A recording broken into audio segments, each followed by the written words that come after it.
What ball goes farther, the curveball or the fastball? When you hit it? Fastball. Liars, all lies. It's a curveball. That's right. It's spinning the right way. See, you know, a fastball comes in in baseball. backspin. It's a ball. All right. So if the ball comes off your fingers as a fastball, you guys pull down. Right? That means it's going this way. That's top spin. If you hit it coming back out the other way, that ball sinks. You have to do something called reverse the spin. Now that happens. It happens. But you're changing the physics of what the ball is already doing. Now, if you throw a curveball spinning this way already, what do you have to do with it? Just hit it. But yet we spend all of our time teaching hitters to swing as hard as you can at velocity. Help me understand that. If you hit a breaking ball, you have a lot of home runs. Right? If you're a right-hand hitter and you can hit the fastball to right center and you can pull the strike breaking ball in the air to left, you're going to be a really good hitter. You guys know what the strike breaking ball is? Because we're talking terms here that we were talking in a clubhouse with each other. Do you know what a strike breaking ball is? No. Strike breaking ball is a ball that's going to end up basically right above your knees. In the strike zone. Anywhere there. Okay? They sometimes call it a get me over. Some guys even call it a strike one. You don't want the one they're trying to put you away with. That's the one, you get to that one, it's defense time. Right? Understand?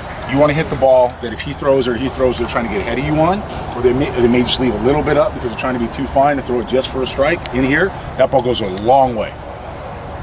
A long way. Let's go to receiving first, okay?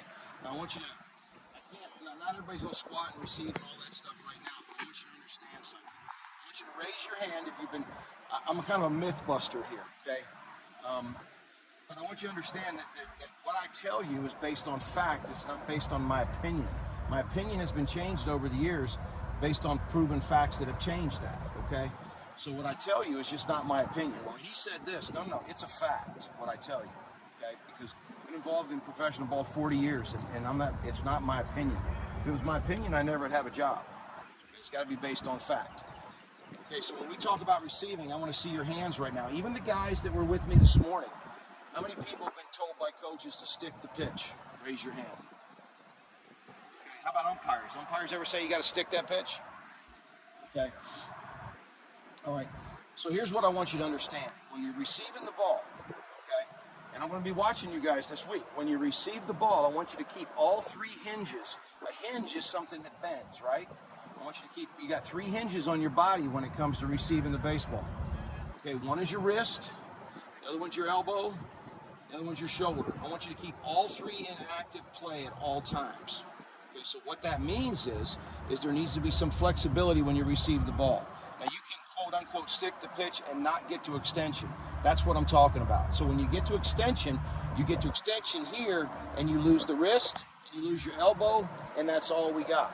Does that make sense? Okay, so I want you to move my arms. Just not move.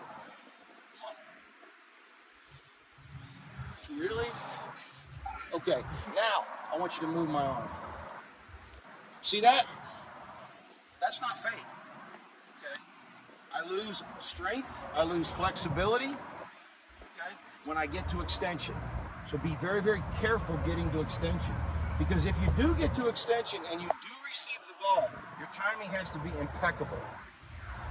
Because if it's not, let's see a show of hands. How many people have busted up that thumb before? Raise your hand. No kidding. Come on. Get downhill. Ready? Go. 1, 2. Where's your glove?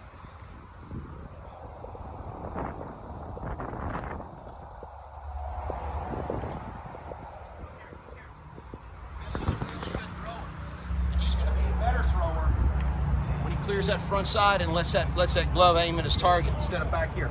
Because when he goes back here, you see his shoulders turn? Now he's got to throw this way. Okay, so does that make sense? Okay, now think about this. When we throw, I'm talking real fast here. When we throw, there's only two ways to throw. One is downhill, one is around. Okay, so it's basically a Ferris wheel or merry-go-round. So if this carries this way, there goes the merry-go-round. You better have really good arm strength to do that.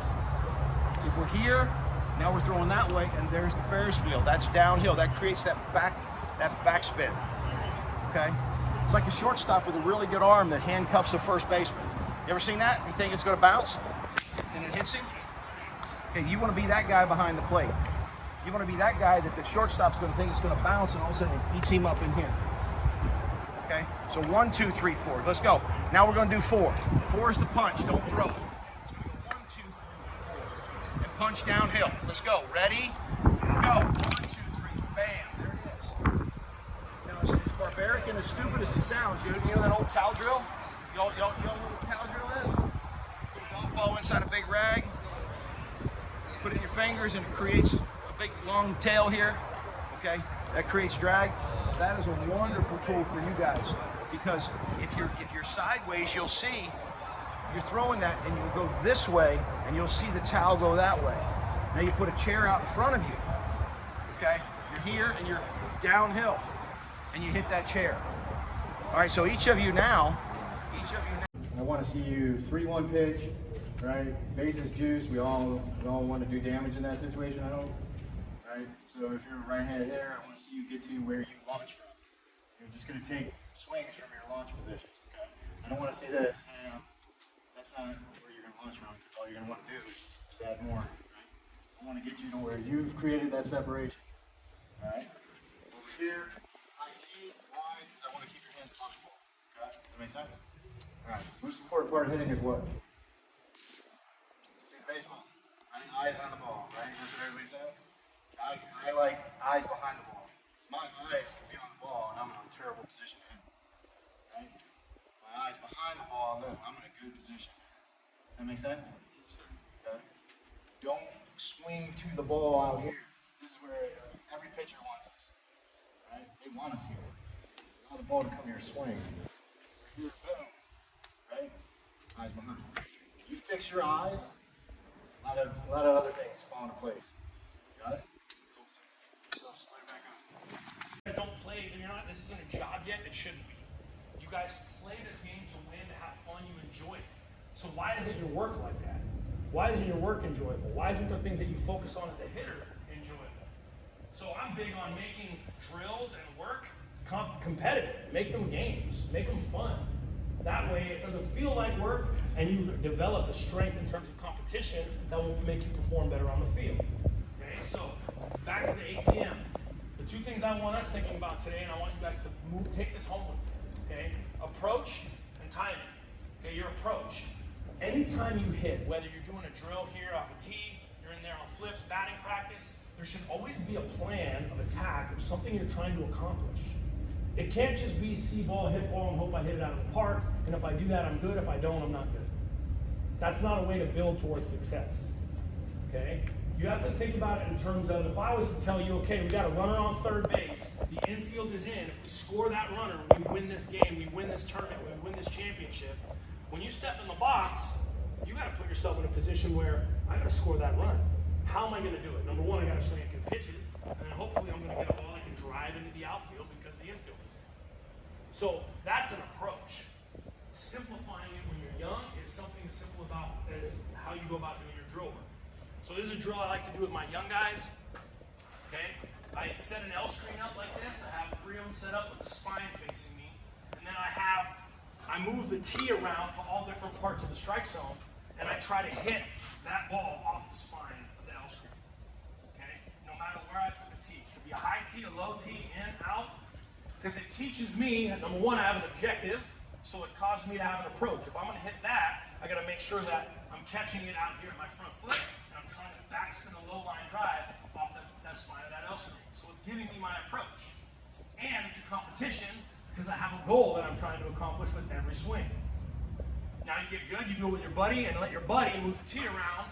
So now he is dictating how you react. So there's competition in that. Okay? You're gonna hit a ground ball, it's like a ball between the creatures. Okay, you're gonna flip it to him. You guys go up there. Okay? And you stay in the back and you go back up back there.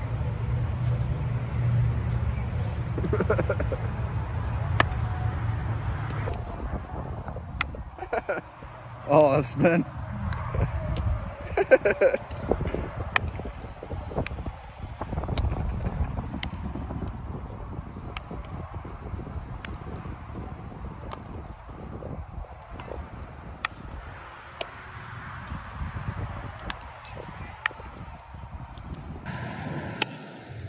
Covered a lot of stuff. Oh yeah, a lot of stuff.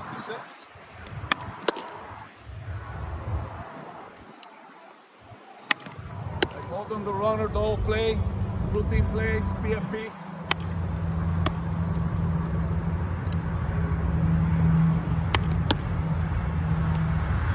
Move your feet, move your feet. Keep it in front.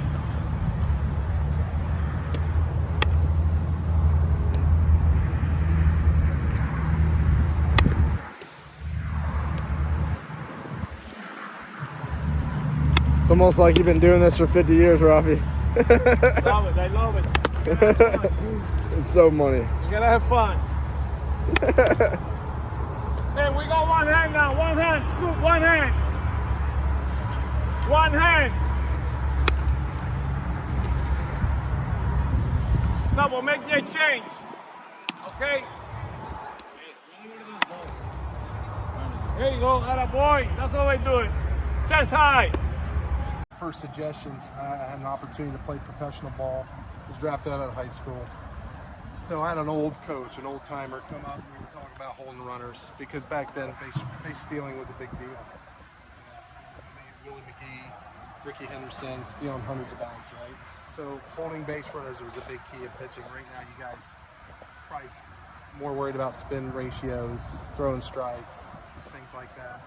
But what I want to get at is we want to know that distance. Why would we want to know the distance from the cut to the bag? Time? No, there's no wrong distance. You guys talk. I'm here for you guys. There's no wrong answer. Why do we want to know that distance? See how far off you are? Where the runners at? Yeah. Nothing? I mean, that's pretty much what I want. I want to know how far that is because possibly when the base runner's leading off. So do you think that distance from the cut to the bag's the same at every ballpark? Okay, you guys all hit, right? How many of you at least got the first base? Okay, so your lead-offs, is it lead-off, crossover, a couple steps? Or you look at the cut and say, all right, I'm going to get to the cut. You cut? So now you understand as a pitcher's mind, a lot of guys are trying to get to the cut. So somebody thinks that's 12 feet. Some places it might be 20. I don't know how many of you ever played in the big tournaments in Georgia. You play at so many different high schools just like here. Some of them are 20. Some of them are 5, 6 feet because they're just little. So as a pitcher, whenever you go to a new ballpark, I would find out what that distance is because then when you check the way you come and set and you see that left foot at the cut or straddle in the cut, you're going to have a good idea how far he is. So again, that's one little thing as a pitcher that we want to kind of check and have an idea what that distance is. Getting that lead is real important, okay? I'm going to watch Josh do it. Go. First guy up.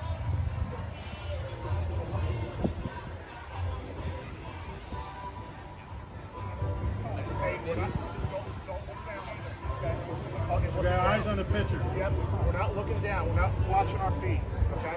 Our head is up watching that pitcher. He sees you, put your head down, okay? Line drive, we're going to freeze. Ground ball, we're going to continue to run. Or fly ball, we're going to freeze and find it, okay?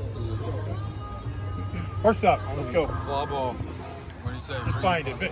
You know what? You got to play a little make-believe in this drill because there's no ball to find. So you're going to take off. You're going to glance in.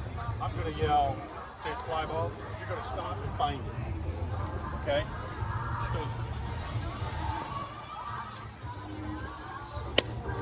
Fly ball. Okay, good. Next. May not say anything at all. You look in. Did you look in?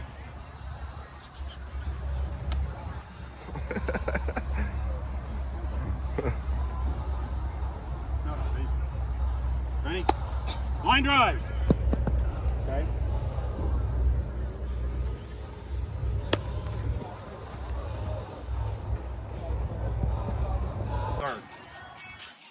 We walk in fair or foul ground? Foul. Why? Okay. You get off as far as I the third baseman, and I'll simulate a third baseman. You get off as far. So I'm going to say he's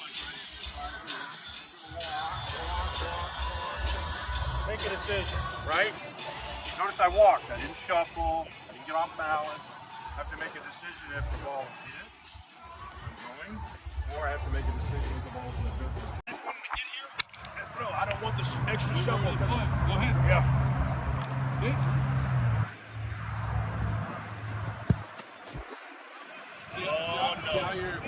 See how you got it in the middle?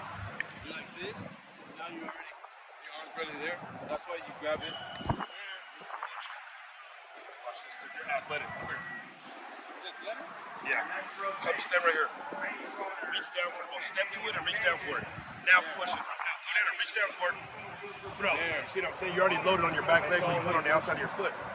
We don't want it to be here. And then you try to throw, you have nothing on it. Here, you're loaded. Push and throw all at one time. It's about you're trying to get a speedy run around. And you're running up the line and you get too close to me. I don't know where you're going. What do? Push it to you and all of a sudden it's interference. You see what I'm saying? So we want to take a more direct path to the bag. And that way that gives you a better angle for your feed. But you want your pitcher maybe bowing in right here. Well, see, that's what I'm talking about. Boom, boom, boom. But like they used to teach that freaking run up the line and we don't want that. No, high school does that. I don't see it working unless it's like a decent runner or like a fast pitcher where they can run. They can run, yeah, to beat them to the base, yes. And that makes it hard for your flip, but at that point, it's the same thing. You want to give it to him as early as possible and let him find the base or tag the guy, whatever he's going to do at that point, you know. It's a good distance right here. Yeah, if you can get the ball to him right there when he gets in the dirt, it's perfect. I mean, pitcher has time to catch the ball, reestablish himself, find his base, and push back to the inside. Okay? And then, like you said, when you throw, just know that when you make that throw overhand, he should be able to catch the ball as long as you hit him somewhere in this area because we're on the run.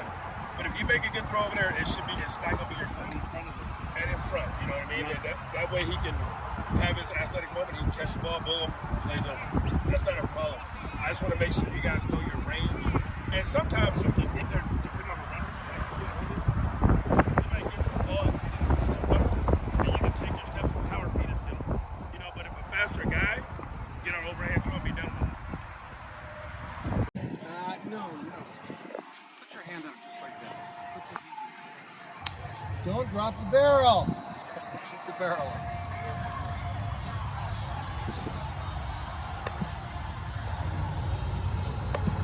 Good.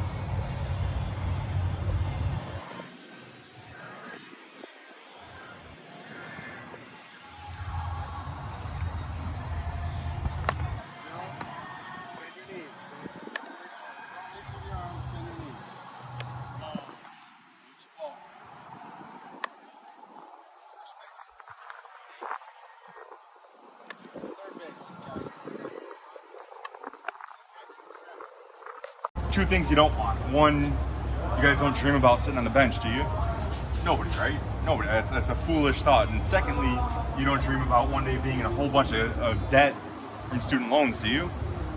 Okay, so you want to make sure that you're going to A, go to a place where you can play, and B, go to a place that's going to help you fund your education, right? Even if mom and dad have some money set aside, okay, if they don't have to dig into that, all the better, right? Okay, so make sure that you guys, at this age especially, start to educate yourself. Okay, start to reach out to some coaches. Okay, a Division I coach can't call you guys until you hit September 1st of your junior year. Okay, so you still got some time for that. You can arrange phone calls, and there's things that can kind of happen on the side, but that's not a typical avenue. Okay, Division IIs, you still have until June 15th after your sophomore year. Okay, but for all other divisions and for junior colleges, for NAIA, you could talk to them now. And the way that I would use an analogy on that is the same way you guys are taking BP, the same way you're throwing your bullpens. Have conversations with other coaches at levels that you can have conversations with as practice, so that one day when you have the opportunity to speak with your dream school, you're prepared for that. Okay, does that make sense? You can't go after the prettiest girl on day one. I mean, you could, but you got to get some warm-ups, got to get some reps in. Okay, so, you know, talk to the girl down the street or your sister first, and then one day ask the girl to the prom. Is that a good analogy?